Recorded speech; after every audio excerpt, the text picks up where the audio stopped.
What's going on, everybody? You are watching Vikings Now by Chat Sports. I'm your host, Patrick Siepman, as we are live giving you guys the latest around your favorite football team. We're going to talk about Jordan Addison and, the whole drama going around his name. Some Vikings fans are furious with what he's done. Some fans don't really care. I'll give you guys my thoughts here in a little bit. And also, Addison kind of hinted that J.J. McCarthy will be back as QB1 for Week 7 against the Eagles. And then we'll dive in to Diana Russini. She dropped another just article where she was taking a shot at J.J. McCarthy and this Minnesota Vikings team. So we'll tackle it all on today's show. But it's Victory Monday, and if you guys are hyped up about the Vikings win over the Cleveland Browns, just hit me with a skull down below in the comments section. I already got 100 people in the building. What's going on, everybody? Lego fella in the house saying skull, ice broken game, and saying skull. Ricky's in the building. Easy TIK is what we'll call you, saying skull, ice broken gaming. Richie, Backcountry Chronicles saying skull, how you doing? Keanu Wood saying what's good with you, Keanu? Thanks for tuning in. Rocky in the house. Jim Van Kirk in the building saying skull. Seed Star saying skull. Connor, Sam Schilling, Damian D, Larry Meyer, Donald Ho. Shout out to all of you guys. But I do want to ask you guys the question of the day because, even I've been going back and forth with my uncle, my cousins, and my dad in our little Vikings group chat we had talking about Jordan Addison. So, listen, I don't have a definite take on this, but I do think people are almost overreacting a little bit and not just giving the kid the benefit of the doubt. So let me ask you guys this. Are you concerned with Jordan Addison? Do you think him missing that walkthrough is potentially going to derail his career with the Minnesota Vikings? Obviously, he had that speeding incident, he had that DUI incident, and now this is kind of like his third strike. Now, I will say personally, where I'm coming from, Jordan Addison, and actually, Dylan, you want to pop up the hot crazy scale real quick? Now listen, most things in life aren't fair. And, Jordan Addison, if he was just a normal third-string wide receiver, if he was just an okay player, yeah, I would be concerned. But Jordan Addison is so talented that you almost have to give him just some grace and some leeway with all these antics. I'm not saying I agree with what he decided to do. Obviously, it is concerning that he decided to leave the team. First off, I don't even know how he got out of the team's eyes and how he was able to go and just travel without anybody noticing where he was. But I remember this from a How I Met Your Mother episode. Shout out to Barney Stinson. He had the hot crazy scale talking about girls you're dating, and I think this applies to NFL wide receivers perfectly. You could just say the divaness going up the top and the actual talent level going around across the bottom. Well, Jordan Addison, obviously, he is at damn near the top in terms of talent. And crazy scale, I guess you could probably say he's about midway through, maybe a little more to the other side, but I still think with everything going on with Jordan Addison, we kind of just have to trust that he's going to figure this out. Now, listen. He is 23 years old. I am 25 years old, and I still feel like I am messing up every single day. I'm not making the best decisions ever. And I'm sure a lot of you guys watching, if you go back and think about who you were as a 23-year-old, you probably didn't make the best decisions either. Now, also think about on top of that, if you had a multi-million-dollar contract sitting in your bank account, I couldn't imagine what I would be doing, the decisions I would be making, and I am just hoping Addison will eventually grow up. And I think he will. I can't see this being a situation where this follows him throughout his NFL career. Because I also do want to connect this back to a former Vikings wide receiver, Stefon Diggs. Stefon Diggs, one of my favorite players to ever play in the NFL. I just love his personality. I love the way he carries himself. He's a very charismatic person. I just can kind of relate to the personality of Stefon Diggs and guys like Jordan Addison. And Stefon Diggs, he was a head case. There's no doubt about it. In Buffalo, in Minnesota. But then he goes to Houston. He grows up a little more. Guys raved about him in that Texans locker room. And now the Patriots, even with all the off-field stuff he had this summer when he was seen doing some pink cocaine on a boat with a bunch of strippers, but he is still a leader in that locker room. Like, the guys still gravitate towards him. They still, follow in his footsteps. So we saw Stefon Diggs grow up, and definitely Jordan Addison needs to grow up. But I think all the people who are just, mainly guys with a platform that tweet about the Vikings or cover the Minnesota Vikings, they're just kind of ready to kick the tires on Jordan Addison and be like, oh, this is it. He missed a walkthrough. We're done with him. I'm willing to put up with this because he is that talented. And think about this. This guy, everybody was saying they should have suspended him the whole game. Okay, then the Vikings are 2-3. Would you be okay if they would have sent a message, but this football team would have been 2-3? I'm sure a lot of you guys would have disagreed with that. But even with missing a walkthrough on that game-winning drive, Carson Wentz found him 3 times for a huge first down on 3rd and 4 and also the game-winning touchdown. I'm not saying I agree with everything he's done. He obviously needs to grow up. He needs to become more mature, and I think he will because also the guys he has around him. He's got Justin Jefferson in that locker room. He's got Adam Thielen in that locker room. Now, you could be saying to yourself, well, why is that even happening regardless with those guys already being there? Cool. But I do think Jefferson, he'll take him under his wing. Thielen will take him under his wing. So I'm not really too concerned about it, but let me see what you guys have to say in the comments section. Lego Fella saying it does feel like Addison isn't putting the team first, and as a pro, that's not great. Listen, I hear you.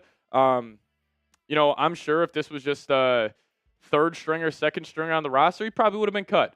But not all is fair in life. Jordan Addison, he was a first-round pick. He's a tremendous wide receiver. You almost have to put up with this stuff because when he is out there on game days, even if he misses a walkthrough, he's still one of the most impactful players out there. And, Donald Ho, I don't mean to call you out, but you're saying bad attitude. I don't think Addison has a bad attitude. I think he just lacks some judgment in certain spots. Like, clearly, now he knows. Like, hopefully he'll learn from this. Hopefully he'll understand you can't speed anymore. He hasn't had that happen again. Obviously, a DUI, that hasn't happened again for him. Now, hopefully him missing a walkthrough, that won't happen again. I understand it is concerning to some degree, but for people acting like, oh, Vikings can't extend him now, I think that's a terrible take. I really, really do disagree with that because he is 23 years old, man. Like, this guy, he could grow up over the next year, and he could just be a model, citizen, player, person in that locker room. So I think it's just people overreacting, and he missed a walkthrough. Is that really enough for a third strike for him? Like, listen, if he showed up late to the game, if he, missed a practice as a whole, or he was just, missing, for example, like, yeah, maybe I would be a little more concerned, but I think he's going to be just fine. And I just think people just, need to relax a little bit. Like, what the hell were you doing at 23? I'm sure a lot of the people watching and a lot of the same people who are killing Jordan Addison for this stuff were the same people that were making mistakes when they were 23 years old as well. Like, did you have your life figured out? Did you have your head fully screwed on straight? I really doubt that. But Jordan Addison, I'm going to bank on him. He seems like a really good person. He just seems like he lacks judgment in certain spots. But I'm a massive Addison fan. I feel for him, honestly. Like, I don't know if this is just he's got something going on or, something's, going on with him personally. Like, we don't know this full story. So it really does bother me when people just, get on and just kill a 23-year-old kid when he's also a fucking stud. Like, this guy, it's not like this is just some random dude. It's not like this is no shot at Jalen Naylor, but it's not like this is Jalen Naylor doing this. This is Jordan Addison. This is one of the most premier wide receivers in the National Football League. So I'm not saying I have the complete right answer. I'm also not saying I'm wrong, but I just think some people are overreacting where they're like, man, we got to get rid of Addison now. We got to move in a different direction. Keanu saying 23, he's not young anymore. Yes, he is. 23 years old is incredibly young in the NFL. That is incredibly young. Like, these guys are coming out at 21, 22 years old. This is only his third season in the league. Barely. I mean, he just started his third season. But listen, I do wish like he, had better judgment in this situation, but I'm not going to kill the guy for him or for this situation. Like, I think he'll get his head screwed on straight. I'm really not too worried about it. Silverback saying 23-year-old millionaire that we pay for. Stop the BS, trade him for a more stable piece. All right, then you're going to get worse as a football team on Sunday. Like, I'm willing to put up with this stuff as long as he's still producing. Like, if he would have dropped that game-winning touchdown catch or maybe would have ran the wrong route because he missed that walkthrough, yeah, 100%. I would be killing him too. But he made the play when it needed to be played. Who cares about how you got there almost? Now, normally I'm always a process over results guy, but this is a different situation. This is where it's like he was still out there getting it done. So just everybody just pump the brakes with Jordan Addison. I know this is not an ideal situation that he's still having these, little screw-ups, but it could also be so much worse. He missed a walkthrough. Like, can we all just pump the brakes, take a deep breath, and actually enjoy what this team accomplished yesterday? Because that was a must-win game. And Carson Wentz in that offense, 9 for 9, 71 yards and a touchdown, went right down the field, put the team on his back. Like, we got to give credit to this Vikings team. Instead, there's just some negativity around the team because our second wide receiver missed a walkthrough early on in the week. We'll be all right. I understand. Now, listen, let's just say at your job, you were one of the top performing, whatever employees, and let's just say you guys had a team meeting early on in the morning, and you were one of the best employees. You were, one of the most impactful guys. Let's just say you missed the team meeting at 9 a.m. and you didn't wake up on time. You overslept and you weren't able to make it. But if you were one of the main employees, would you be saying your company should fire you? No, I don't think so. I don't think a lot of you guys would be saying that. So listen, I'm full team Addison. Obviously, I'm not supporting what he has done, but I am going to support him in terms of bouncing back. Like, why can't Vikings fans rally around this guy and be like, Addison, hey, man, we got you. You had the game-winning touchdown this week. Let's go bounce back, and let's go have you have a great performance against the Philadelphia Eagles. I'm cool with it. So I'm not going to overreact to it. It's obviously unfortunate, but we will talk about Jordan Addison a little more in depth here, and also what he had to say about J.J. McCarthy. That was kind of hinting that maybe J.J.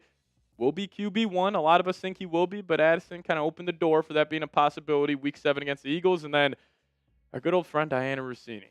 She said what about J.J. McCarthy? We'll talk about that here in about 20, 30 minutes ago. And if you guys are ready to roll, hit that thumbs up icon. We're at 39 likes right now. Once we get to 50 likes, we will start today's show as TG saying he needs a therapist. Maybe that's what he needs. Maybe that's the best part for Jordan Addison right now.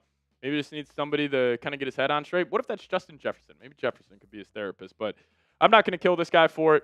He's a super young kid. The only thing that's really bothering me about this whole discussion around him is that you have a bunch of 45 and 50-year-old dudes on social media just tweeting out, oh, screw Jordan Addison. He's not a team guy. Like, we need to cut him. We need to trade him. I'm like, dude, what the fuck were you doing when you were 23 years old?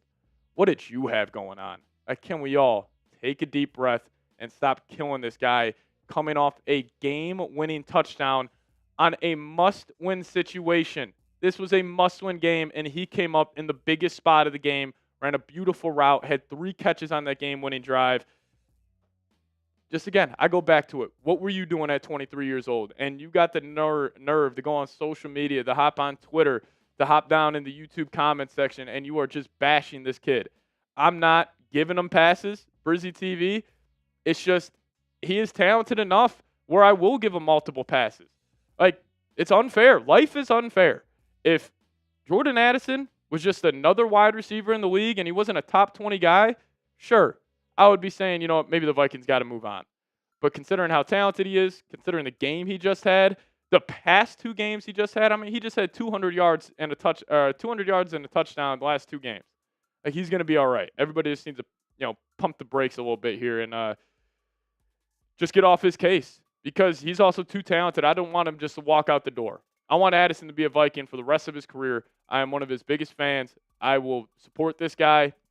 If he has another incident where I feel like, man, maybe his judgment is seriously lacking, it could be a detriment to the team, that'll change my take. But I don't think what he did this past week was a complete detriment to the Vikings going out there and playing some good football. And they also benched him for the first quarter.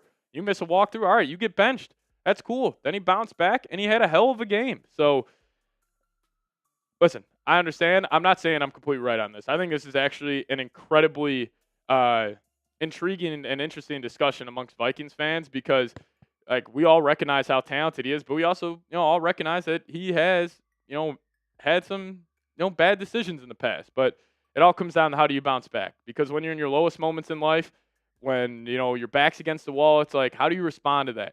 And I'm excited to see how Addison's going to respond. And I think he's going to respond by having a massive kind of, not like an FU game, but like a kind of, hey, fans, everybody shut the hell up. I'm all right. I'm going to handle my business. Because when Addison is out there on the football field, it doesn't matter what he does. Well, when he's off the football field, because he's one of the best players in the league. He's one of the best wide receivers in the league. And I'm just excited to watch him, perform. Again, as El Jefe saying, not feeling optimistic about McCarthy at this point, but he needs reps as soon as he's healthy. We all know this team isn't going nowhere with Wentz. Yeah, listen, I thought Wentz was pretty bad up until that game-winning drive. Then that game-winning drive, he was nails. I thought he displayed incredible toughness in that game. I thought he displayed just a lot of grit. He was taking massive hits, and on that last drive against the best defense in the league, according to a lot of people, were saying, or he went out there and he was 7-7, 9-9, 71 yards, and he had a game-winning touchdown. So, we can tip our cap to Carson Wentz, but this is J.J. McCarthy's team. I'll talk about that here. And also, Diana Russini just drops another ludicrous article. Article. Brizzy saying, can we agree whatever happened felt deliberate? What do you mean by that? Just curious what you mean by that. Like from Addison's perspective? Exactly. Phil Jackson knew how to coach Dennis Rodman. Dennis Rodman was cracking beers, hopping on a motorcycle after each Bulls game. Dennis Rodman was one of the biggest head cases in the world, but again, Dennis Rodman, incredibly productive for those 90 Bulls teams. So how did Phil Jackson respond? This also falls on, the support system around him. I'm not saying like Kevin O'Connell and Justin Jefferson are the blame at all, but maybe they should have more eyes on him. Like Jefferson said, I'm going to take him under my wing a little more, and I think that will be huge for Addison and his development. So, listen, I think he's going to grow up from this. I think this will honestly just make him, a better person. And I'm excited to see how he responds. So, shout out to my guy Addison. He had the game-winning touchdown. Wish this could be all positive about him today, but people are just sitting on their high horse, killing a 23-year-old on Twitter, and it's just like, you just sound like a loser. Like they do. It's just embarrassing. It could be a lot worse. Like he missed a walkthrough. Can we all just relax a little bit? Corey Miller, what's going on, Brody? Sadie B saying good reps are going to be tough to come by. Philly, LA, Detroit, Baltimore feels like 1-3 or 0-4. Well, listen, he's gonna need those reps regardless. It doesn't matter about the matchups anymore. You just got to get JJ McCarthy out there. It's not a high horse. It's called experience. No, I'm saying like the 45-year-old and 50-year-old, grown-ass men on social media calling Addison an idiot. I just think it's loser shit. I mean, I just think it's embarrassing for them. That's all I got to say about it. I'll give you guys more thoughts on this here in a second, but if you guys are ready to go, just cross over 51 likes. We appreciate all of you guys for tuning in. I know most of the time about this Vikings team, I have different thoughts than the majority, I think, most of the time, and that's okay. I love chopping it up with you guys. Obviously, I'm not saying my word's the gospel by any means, but we're going to talk about it. We'll talk about J.J. McCarthy being QB1. Addison had some cool quotes on him, and also Justin Jefferson, he had some cool quotes on Jordan Addison as well, how he's going to take him under his wing. So we're going to dive into it. Skull Train, I appreciate you. Shout out to you. Let's do it. Let's dive into it.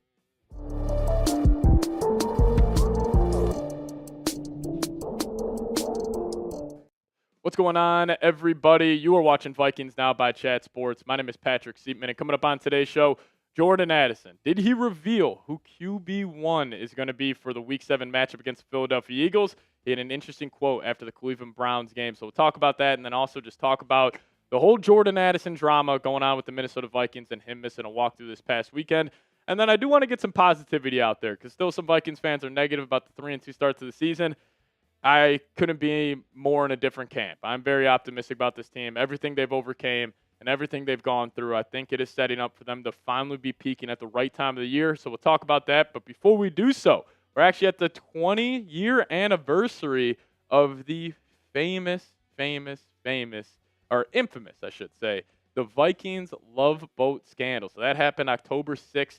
2005, several Vikings players chartered on a cruise on Lake Minnetonka during the team's bye week, and then it was later dubbed as the Vikings Love Boat scandal. But what was so funny, under this tweet that Vikeologist tweeted out, Andrew Van Ginkel's wife, Samantha Van Ginkel, replied with this, saying, as a lifelong Vikings fan, I'll never forget what happened the last time a boat was involved. So when a few people started planning a cruise on Minnetonka for the bye week, I dropped an article in the group chat with all the details. Safe to say, no one's setting sail this week. And then she actually tweeted again saying the reactions were the best. Some people were saying no effing way. How many of them had wives? Wait, that's not true though, right? You're kidding.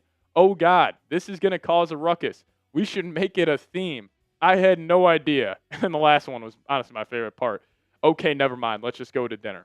I think Samantha Van Ginkel possibly just saved the Vikings season. Because could you imagine with everything going on this football team, the 20th anniversary of the Love Boat scandal and the bye week, with everything going on with Addison, with all the injuries, with all the commotion around this football team, could you imagine if videos were coming out about the Vikings on a boat on Lake Minnetonka during the bye week? It would have been absolutely hilarious. But I'll ask you guys this serious question, by the way. Did Samantha Van Ginkel just saved the Vikings season? Give me a Y for yes, give me an N for no. If you would have told me I would have been asking you guys this question, 24 hours ago, I would have said you're crazy. But you guys let me know your thoughts. It's Samantha Van Ginkel just saved the Vikings season. Y for yes, N for no.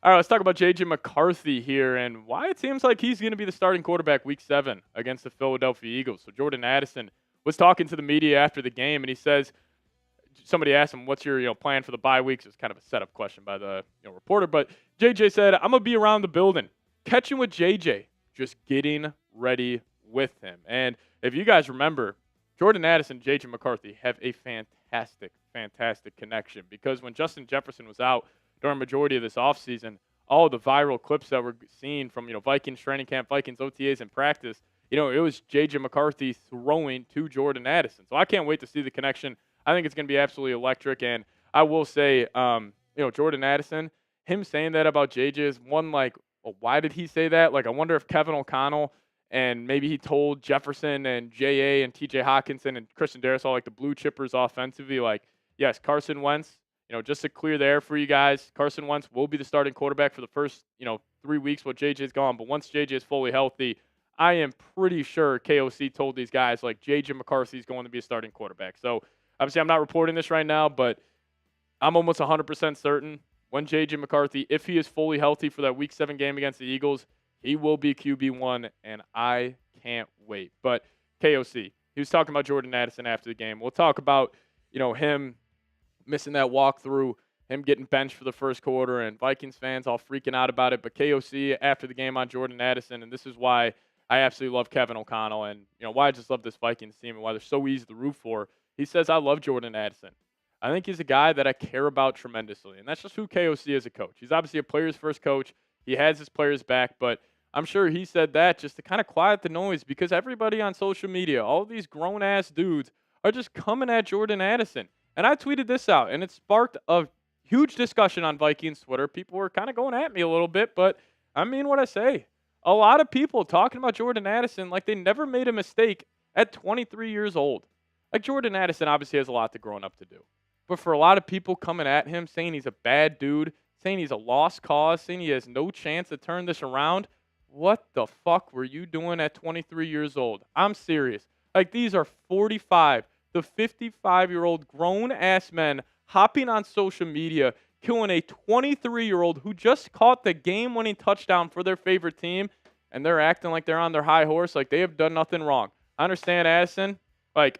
There is no doubt he needs to be better, but everybody just needs to relax a little bit. I'm not happy with Jordan Addison did, but I'm going to support him in bouncing back from this. And that's why I wish this Vikings fan base, they would have done that a little more. This guy just caught the game-winning touchdown. We should be talking about the mental, I don't want to say toughness that he had, but just the concentration he had from getting benched, thinking he probably wasn't going to play the whole game. And then in the fourth quarter, game-winning touchdown drive, this guy picks up a massive 3rd and 4. This guy has another sweet catch, and he has a game-winning touchdown catch. So he had 3 catches on the game-winning drive, and he also had the game-winning touchdown. And people are killing this guy today, saying he doesn't have his head screwed on straight. I understand. Not a good look. But can everybody pump the brakes a little bit? He is going to be okay. I promise you, he will bounce back from this. And I almost want to guarantee this will be the last incident we have with Jordan Addison because of the guys in this locker room, and it's because of freaking number 18. This quote after the game was awesome. This is what Jefferson had to say about Addison. He's a great player. He's a tremendous talent, and he takes accountability. I've just got to do a better job at keeping him under my wing and making sure that he has his head on straight. And with Justin Jefferson around his ear, in his ear every day, I promise you, J.A., he will turn this around. I'm a big believer that everybody is somewhat of a product of their environment. And with him just being around Jefferson more and more, with him just being around this Vikings culture more and more, I promise you, J.A. is going to turn this around. And he's also got this guy in his ear as well, Kevin O'Connell. This was right after the touchdown catch. This was picked up during the mic'd up session during the NFL. And they showed this photo, and it's Kevin O'Connell after J.A. scored that game-winning touchdown. He said, I'm proud of you. Why can't Vikings fans have that same energy? Why can't you guys say, I'm proud of Jordan Addison? Yes, he fucked up this week. He knows that. You don't think Addison doesn't know that? For all those people telling him all the things he could do better, you don't think he already knows that? You don't think he already has people in his life? But you're taking the high road on social media. You're sitting behind a profile pic that is just of some random guy, and you're not even putting your face on it. You're killing Jordan Addison. Why can't we support him like everybody else is? I'm going to support Addison. You guys should as well. I'm not saying he should be, fully in the clear, like we should have an eye on him, but just everybody relax. And I do want to connect it back to one of my favorite TV shows of all time, How I Met Your Mother. Barney Stinson. He was using this chart to talk about girlfriends and how some girls, they could be super hot. It puts them up the left. But if they're crazy, and if they're too crazy, it might not be worth it. This could apply for NFL wide receivers across the board. How productive and talented you are going up the top, and then how much of a diva you are going across the bottom. Well, Addison is near the top of being a talented and productive wide receiver. And in terms of how much of a diva or how much craziness he has around his name, probably around 75%. So I'd probably put him still above that yellow line where it makes it almost worth it. And life is unfair. Like if Jordan Addison was in the spot of like a Ty Felton or a Jalen Naylor, one of these third, fourth-string wide receivers, yeah, 100% I would have a different thought on this situation. I would probably be saying the Vikings should cut him. That's inexcusable. But with how good Jordan Addison is, with how talented he is, I'm cool with the Vikings, kind of giving him some grace here, saying, hey, I know you got a lot going on. We're going to have your back, and we're going to support you, and you will get through this. So I appreciate the Vikings organization for supporting him and having his back, but still holding him accountable at the same time. I just wish Vikings fans did the same thing. So, hey, let's show Jordan Addison some love if you guys can. I know a lot of you guys just hate this guy right now, and I don't understand it. But if you guys could, show Jordan Addison some love. Type those threes down below in the comment section. I'm going to hop on my burner, actually, and probably spam those threes down below. So if you guys could, show our guy J.A. some love down below in the comment section. Now, coming up next here on the show, we're going to talk about why you guys should be optimistic about your Minnesota Vikings for the remainder of the season. But before we do that, I got to tell you guys about today's presenting sponsor, and that is PrizePicks. Now, you and I make decisions every day, but on PrizePicks, being right can get you paid. Don't miss any of the excitement this football season on PrizePicks, where it's good to be right. And if you guys download the PrizePicks app, plug in promo code CLNS, we'll hook you guys up with $50 in lineups after you play your first $5 lineup. And they have a new feature called Stacks, meaning you can pick up to the same players 3 times in the same lineup. You want to take the more on Justin Jefferson, receptions, receiving yards, and touchdowns. Now you can pick all of them in the same lineup only on PrizePicks. You guys can also follow other PrizePicks players directly on the app, copy their lineups in one click, whether it's a friend, celebrity, or just someone's picks you like. Hit the follow button and check out every lineup they create in the new feed tab on PrizePicks. So download the PrizePicks app today. Plug in promo code CLNS. Get $50 in lineups after you play your first $5 lineup. That's promo code CLNS to get $50 in lineups after you play your first $5 lineup. But shout out to PrizePicks for sponsoring today's edition of Vikings Now by Chat Sports. PrizePicks, it's good to be right. All right, let's talk about the rest of the season for the Minnesota Vikings and why fans should just be optimistic and why we should be positive about this football team, because they overcame a lot. And this Vikings team, they can still accomplish everything they sought out to before the season. A lot of us said, hey, expectations should be to win a playoff game. Expectation should be get the NFC Championship. I think that is fully on the table. Those goals, those massive goals they had, it is still completely available for the Vikings to go out there and accomplish just that this season, mainly because of everything they have overcame. Christian Darrisaw, his injury, him battling back from the ACL, MCL. Blake Cashman on IR. Your third best defensive player. Andrew Van Ginkel, your second best defensive player, injury. Aaron Jones, your first string running back to start the season. He was on IR. Jordan Addison got suspended. JJ got hurt. Donovan Jackson got hurt. Ryan Kelly, 2 concussions in 3 weeks. Brian O'Neill, sprained MCL. You also had to travel and play 2 international games. I just think the season is just now starting. I don't even know who the 2025 Minnesota Vikings are. I haven't had this feeling in a very long time, because normally you get a certain feel about a team pretty early on in the year. Who knows how good the Vikings are? If you told me the Vikings lose the NFC Championship game this year, I'd believe you. If you told me the Vikings go 5-12, I might believe you as well. Like, who knows how good the Vikings will be? And honestly, I think they're a massive wild card in the NFL, if not the biggest wild card. Because the NFC is wide the hell open. There's a lot of good teams in the NFC this year. I actually think it's a deeper conference compared to the AFC. But this conference is wide open. The NFL is wide open. No more undefeated teams already past Week 5. That speaks to how deep this football league is right now in 2025. And a lot of these teams peaked already. A lot of these teams also haven't even sniffed their peak, and I think the Vikings fall into that bucket. But the next 5 games, they're going to be huge. You got the Eagles. That's a winnable football game. Even if that is Carson Wentz. A little Carson Wentz revenge game, I'll take it. But then you got a short week against the Chargers. They're going to be probably without Joe Alt, Rashawn Slater, and Amari and Hampton. That's a winnable game. Lions in Detroit, probably going to chalk that one up to a loss. But then you got the Ravens at home, winnable. Bears at home, winnable. These 5 games looked a lot more intimidating a couple of days ago. But now after this week, with the Eagles losing a game, with the Chargers getting a little more beat up, Lions are still obviously a wagon. That's going to be a huge concern. But then you got the Ravens and Bears at home. Those should be games where you might be favorites in. And I will say, a lot of people are freaking out about the defense. Oh, why can't they stop the run? Yada, yada, yada. I have no concerns with the Vikings defense moving forward. It just starts with getting healthy, and it's just 2 guys. It's Andrew Van Ginkel, and it's Blake Cashman. Those guys are so incredibly important to this defense and what they like to do. Because we talked about Flores. He has that certain archetype of defender he likes, being that versatile guy who can do multiple things on a football field. That's what Van Ginkel is. And then even the Vikings have been kind of gashed in the short passing game. Well, that's where Cashman comes into play. He's one of the best coverage linebackers in the league. When you have Cashman out there, when you have Van Ginkel out there, this defense is still top 3. So even though they haven't been able to stop the run, I don't think that's going to be an issue moving forward. Honestly, I think with this defense, I've been pleased with how they played, mainly because the secondary actually looks pretty solid. You just got to get these 2 back and stopping the run. I have no problems with that, but I thought this was a pretty cool quote coming from Kevin O'Connell talking about Justin Jefferson and another reason why they believe in this football team. KOC saying you felt him. It's his ability to rise to the moment.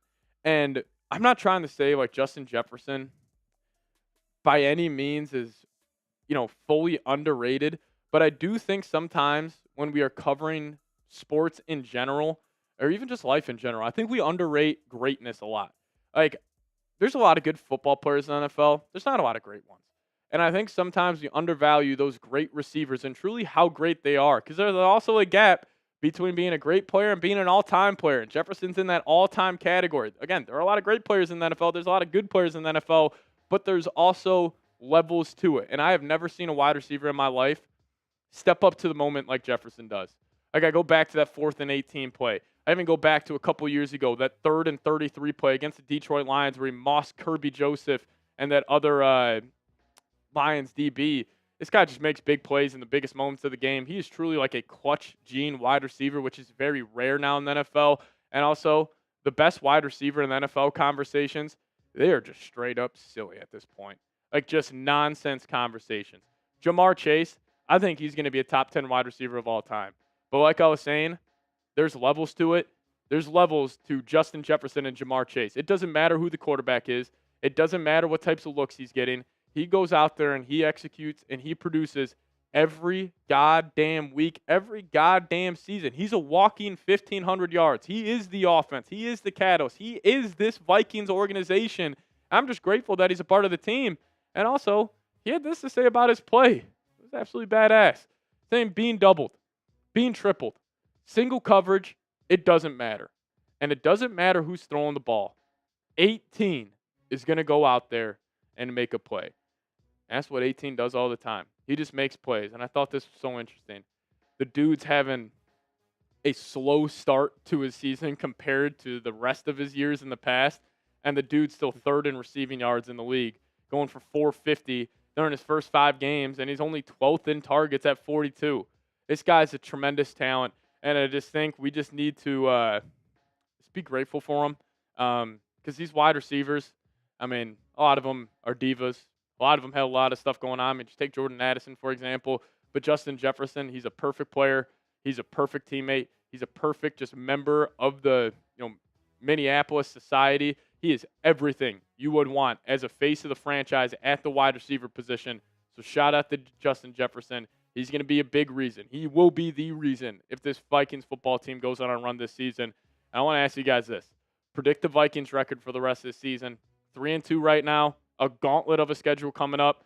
You guys let me know how it will shake out. I got the Vikes going 10-7. You guys let me know your thoughts down below. We'll see you guys next time. As always, Skol Vikes. Alrighty. What's going on, everybody? Skolzilla in the building. What's going on? How you doing? Great, Grand, Imperial, and Cap saying we need to hold the Wilfs and Quezzy accountable for the lack of playoff victories. Yeah, I mean, hopefully they're coming. Hopefully they turn it around. why we bringing politics into football. I don't know who's bringing politics into football, but let's not do that. Corey Miller, what's going on, Brody? Connor in the building, Skull Train in the building, and also AJ in the house saying, what are your thoughts on Will the Throw not getting a retry on his missed kick hitting the wire? That was bullshit. I mean, also, the two mess-ups across the pond, the one play clock situation in the Steelers game, that was a joke. And then you had this happen in London. Hey, that's a joke as well. Like, if the NFL wants to get more games overseas, which I also think they are shifting towards shortly, they're going to get an overseas package where it's like, hey, we're going to have a 17-game package. We'll offer some streaming service, and you'll get all of our international games. Like, that is coming eventually. But, yeah, I think it was and honestly, it makes me feel better because Will the Throw has been absolutely nails this year. I absolutely love this kid. It does make me feel better that it hit the wire and he didn't just shank one 10 yards to the right. So it made me feel a little better about that. But I just thought it was kind of bullshit, if I'm being honest, AJ. And could you imagine if that was like a game winner? Like, what would they have done?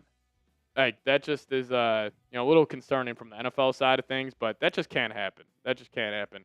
Z Cool coming in saying, give me your thoughts on Week 7. Who will be back from injuries? Will our O-line be back? All injuries are frightening, but it's football. TBD on who's going to be back. Now, also, we have a long time. Like, we got this whole week. We got all next week, and then we'll be there for that Week 7 game. I'm assuming, though, you're going to get Blake Cashman back. He was just dealing with a hamstring injury, so he's going to have 5 weeks off to rehab that. So I'm assuming we'll get Cashman back in the fold. I'm also going to guess we get Donovan Jackson back. He just had a wrist injury. He got that surgery already. So I'm assuming D-Jack will be back. And then I got to assume J.J. McCarthy is going to be back. And Andrew Van Ginkel, I think he's the biggest wild card because this neck injury thing, like, that's probably the injury that is most frightening to me, Zeke. And plus with how physical of a player Van Ginkel is, like, having an injury like that is obviously concerning. But I'm assuming you'll get Cashman, Jackson, Ryan Kelly, obviously no. Brian O'Neill, I'm going to guess maybe. I would probably lean no on Brian O'Neill, but I think it will probably be Week 9 against the Lions where this team is, like, truly, truly at full strength. Obviously hoping that the Vikings don't have any more injuries, but we'll see what ends up happening. But Zeke, I appreciate you sending that $10 super chat, man. Shout out to you, my guy. Zeke Cool saying any mods in the building. Nah, we're cool. I mean, if people are talking crazy in the live chat, we can let them talk crazy. That ain't no problem. Brizzy TV. Last thing I'll say about Addison. Love him overall, and he's great. But I do think his behavior pattern has signs, or I don't think his behavior pattern has any signs of improving, and he's not going to take a wide receiver team-friendly deal. He's a wide receiver one and want to get paid. Well, also, like, I do agree with you. Like, I'm not saying, like, Addison, his track record has shown, like, we should just, like, faithfully believe in him, because obviously there's no evidence that we should believe in him to completely turn this around. But I just think he will. I don't know if he's going to get wide receiver one money. I think he's probably going to get that T. Higgins contract. $28 million per year and $28 million per year for Jordan Addison, I think is a steal. This is why you got a quarterback on a rookie deal. You pay Jefferson $35, you pay Addison $28. You got the best wide receiver duo in the league. I think that's worth the money you would be, deploying into that. But we'll see. We'll see what happens. It's definitely going to be an interesting situation. I just think the Vikings are, still fully committed to Jordan Addison being a huge part of this future. I think the core they want to build around is J.J. McCarthy, Christian Darrisaw, Justin Jefferson, and Kevin O'Connell. And then Brian Flores handles his guys defensively. But that's probably the core I think they're going to want to build around. Pat, please talk about the penalties. Second in the league is definitely not putting us in the favorable field positions. No, it's definitely not, man. I mean, the penalties got to get shored up, and especially it's just the type of penalties, like the pre-snap, just the bonehead, not thinking type of penalties are definitely very, very concerning. But hopefully, once they get healthy, they'll obviously fix itself as well. But they just got to get more attention to detail, and hopefully they'll turn it around. That trick play yesterday was sweet. We need even more on the special teams. Don't let Kevin O'Connell see that Tommy Wood. KOC's addicted to the trick plays. He's got a couple up there. Stick with Wentz, Jimmy the Gent. We'll talk about Wentz versus JJ here in a second. Great Grand Imperial and Cap saying KOC had his thumb up his ass the whole game except for the last drive. I disagree with you. I went back and watched the game right before we went live. I thought KOC was I thought he was pretty damn nails. I thought he was pretty good.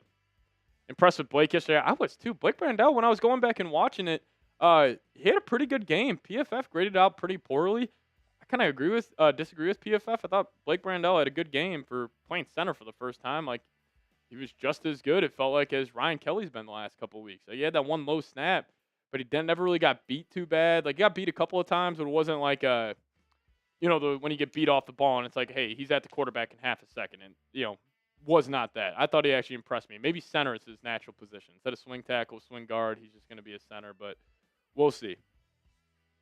We'll see. But I do want to dive into this Diana Russini article. She was talking about our guy, J.J. McCarthy, yet again. And you guys and you get fired up about this, so we'll dive in that. Nobody's content with mediocrity. I hear you. This team's got to win a playoff game soon. It's definitely frustrating. I mean, last playoff win was 2017. But I think they will.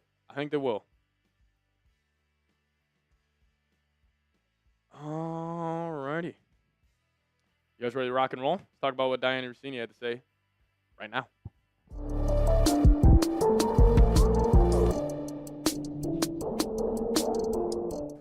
What's going on, Vikings fans? Welcome into the show. My name is Patrick Siepman, and coming up on today's show, we're going to talk about what our good old friend Diana Russini had to say about J.J. McCarthy as she dropped another amazing article. You guys are going to absolutely love this. You won't get triggered at all, I promise. So we'll talk about Russini had to say here in a little bit. And then also on the second half of today's show, PFF came out with their full grades for the Week 5 game between the Vikings and the Browns. So we'll go over some of their best grades for the Vikings offensively and defensively, then also some of their worst grades. I will say I disagree with a lot of these. PFF's had a weird year, so we'll talk about that here in a little bit. But let me ask you guys this, since this will be the conversation we'll start off with. J.J. McCarthy, Carson Wentz. I think probably 75% of the fan base believes J.J. McCarthy should start when he is fully healthy, but let's see what you guys are saying on today's show. Should J.J. McCarthy start when he is fully healthy? If you think yes, go down there, hit that thumbs up icon. But if you disagree with that, if you think it should be Carson Wentz the rest of the way, explain your thoughts and comment why in the comments section. All right, let's talk about it. Diana Russini talking about our good old 22-year-old quarterback, J.J. McCarthy, and she just had another one of those quotes where it just makes you just start raising your eyebrow at who are these sources she has in the NFL and the Vikings organization. This is what Russini had to say. The medical staff projected a 4 to 6 week recovery, and Coach Kevin O'Connell has been clear that McCarthy won't play until he's had a full week of practice. To this point, he hasn't returned in any capacity, not even on a limited basis. That reality has led to some raised eyebrows around the league. A few have wondered whether Minnesota might be hiding behind McCarthy's injury to buy more time after the first-year starter struggled in Week 2 against the Falcons. But O'Connell's track record suggests otherwise. Since arriving in Minnesota, he's been transparent, steady, and consistent when it comes to injury updates. Never the type to play games for a competitive advantage. Are we serious? Why is that article coming out? The Vikings are hiding behind an injury? Do people, I'm serious when I ask this. Do people really believe this is a fake injury? Where KOC, and I'm not saying like a fake injury, like JJ didn't hurt his ankle at all, but maybe they lied about the severity of the injury. Do people really think like JJ has a sprained ankle and that Kevin O'Connell and JJ had a conversation? It was like, hey man, you didn't play too well during the first 2 weeks. You know what? We're going to sit you down. We're going to let you, really rest this ankle up. Are people serious? Knowing Kevin O'Connell has so much on the line with developing this guy, are people, even if there's 1% of people, are people really, really buying into this? What are we doing? But Russini gave an injury update because apparently she's got sources in the organization. She said this: I've been told by multiple sources that McCarthy isn't healthy. Wait. So Russini. So is he healthy or is he not? I thought this was soft benching, but now you're saying he isn't healthy. And while the target return has been Week 7 against the Eagles, it still could be longer. So Russini saying McCarthy might not be back for the Eagles, that's pretty much confirmation to my end that McCarthy is going to be playing out there. So now you're saying that people think he's not fully healthy and he's not going to be back for the Eagles, but then you were just saying 20 seconds ago that the Vikings are covering up this injury and it's not as serious as it is.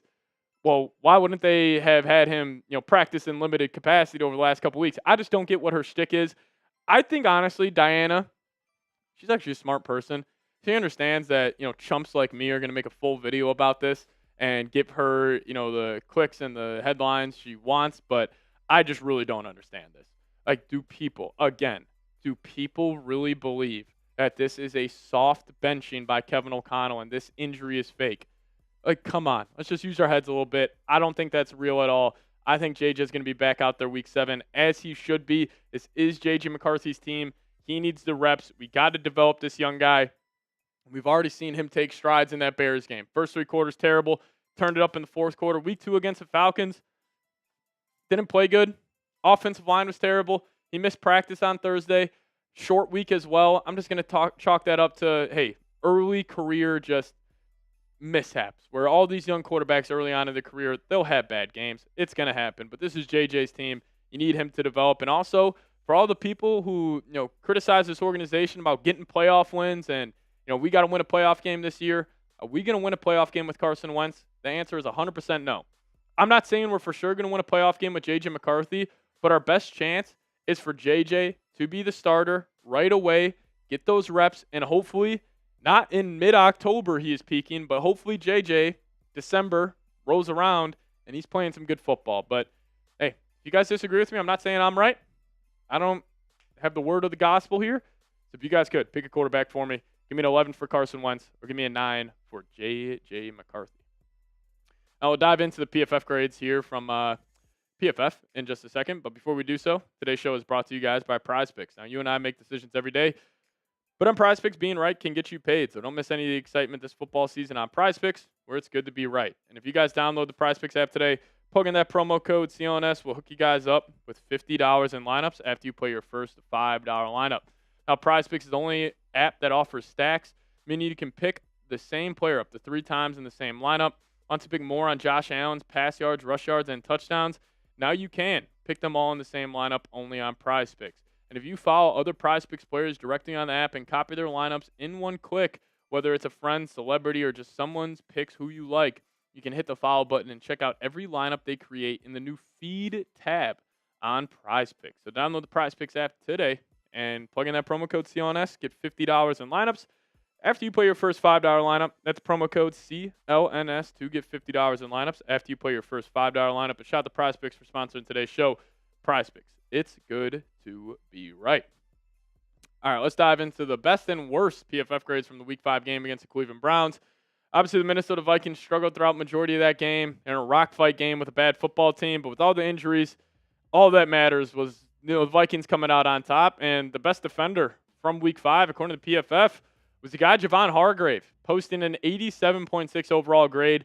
I agree with that one. Like, you felt Hargrave yesterday. He had 4 pressures. I actually thought he was fantastic against the run. Let me actually look up.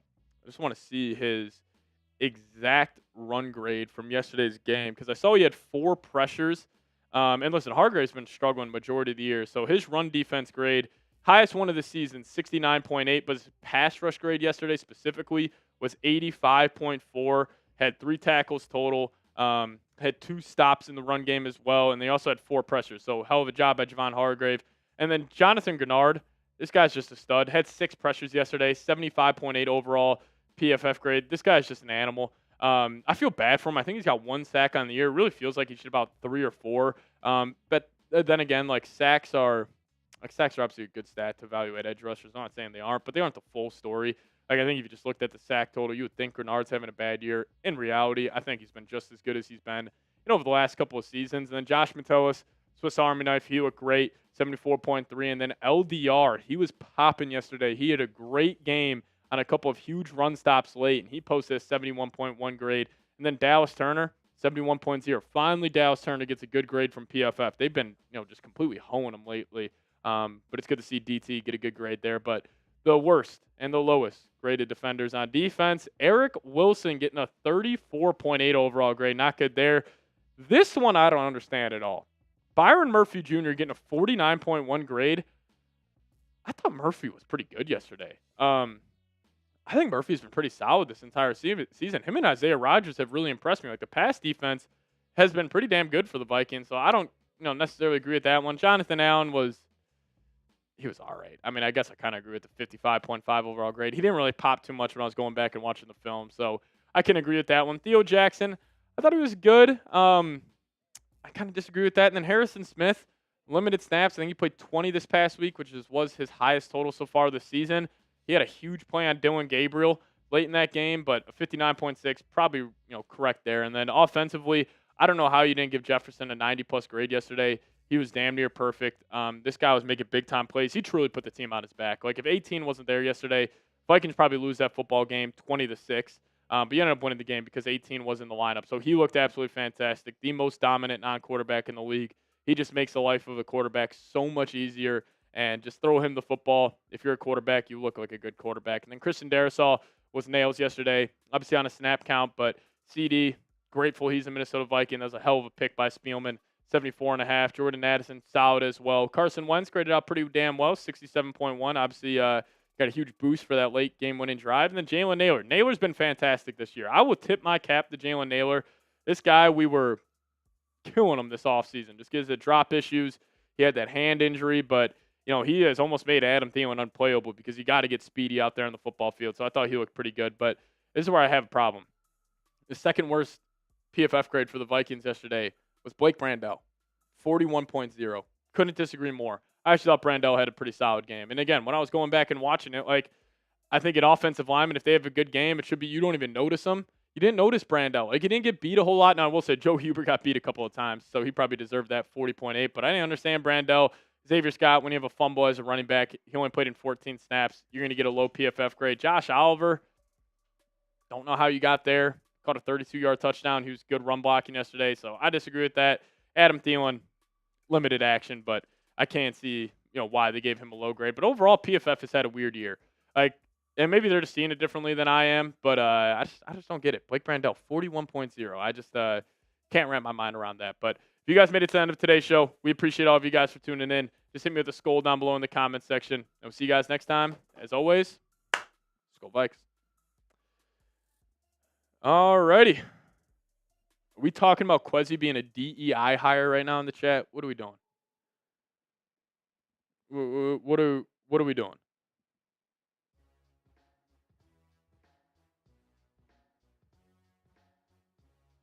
Great Grand. You gotta loop it in here. Vikings have one of the better rosters in the league. Just give them time. Just give them time. Come on. Jim Van Kirk saying Skull instead of Cam Scatterboo. You think that's why it was because of race that the Vikings drafted Ty Felton over Cam Scatterboo? Let's be real. Let's be real. I feel this season is shot. Why not let JJ play out the rest of the year? I don't think it's shot, but I do agree they should play out JJ the rest of the season. Yeah, we also didn't need another running back. We got Cam Scatterboo at home. We got Xavier Scott. Anyways, he's just like him. Alrighty. I do want to say thank you guys so much for tuning into this live show. We'll be back. I know it was a great conversation today. So I appreciate you guys for all tuning in. Z Cool. Great Grand, even you. Thanks for tuning in. Donald Ho in the building. Bry L in the building. Tommy Wood, appreciate you. Record in the next 5 games, 5-0. 5-0 with Zazy in the building. Thank you for tuning in. All of you guys, appreciate you. Sports Girlie saying I'm here. Sports Girlie, actually on our way out right now, but appreciate you for hopping in the live chat. I'm seeing the Vikings in a very different light. I think everything they've overcame, I think it's impressive. And we don't know. This team's a wild card. Z Cool, real ones, appreciate you. All right, we're going to get on out of here. Shout out to all of you guys. As always, Skull Vikes.